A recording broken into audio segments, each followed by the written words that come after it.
organizations that I deal with, they have good intentions. They want to make an impact. Yeah. And IFW is one of the best there is at doing that. I'm not saying that just because I'm sitting at this conference. Yeah. IFW really cares about victims and recovering funds and making victims whole the best that they can, right? Yeah. So I think it's really important for law enforcement to understand that these organizations are here to help. So let's work together. Yeah. I think the important thing is with someone like IFW, what they bring to the table is they can talk to those victims and they can decide, hey, we understand what your case is, and they can kind of filter some of that information. So quite honestly, IFW does some of the legwork in the beginning for law enforcement to bring it to law enforcement and say, hey, now it's not just a person saying I was scammed. We've looked at the information. There's some validity to this, and we've found this initial information. We really think you should look at this, right? So it's kind of another filter for us to help find the ones that we can truly make it. And that the different entities that are showing up to these events are critical for law enforcement to get involved with. Entities like IFW bring people to the table that Secret Service may not typically interact with, right? That we don't have those normal relationships with.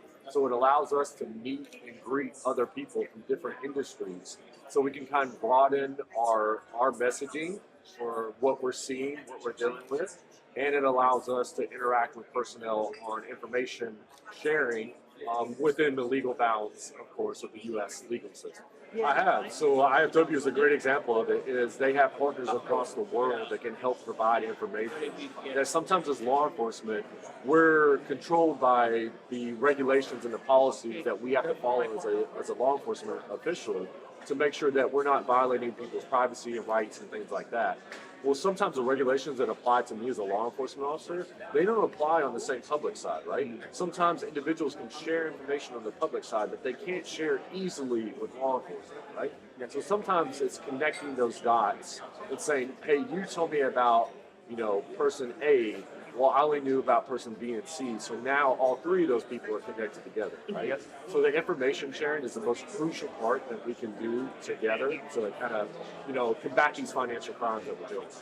Sector to remember that when you approach law enforcement, approach them as someone who wants to help, right? You can and be very honest and upfront about, hey, I am a business. This is how I make money from my business. Or if you don't, if you're a nonprofit or something like that, and make sure that the law enforcement understands that from the beginning, so they know, okay, this is what they're looking for. But as law enforcement, you shouldn't just push these groups away because these groups are going to bring information to your investigations that you may not get, or it may take you a very long time to get. And most of these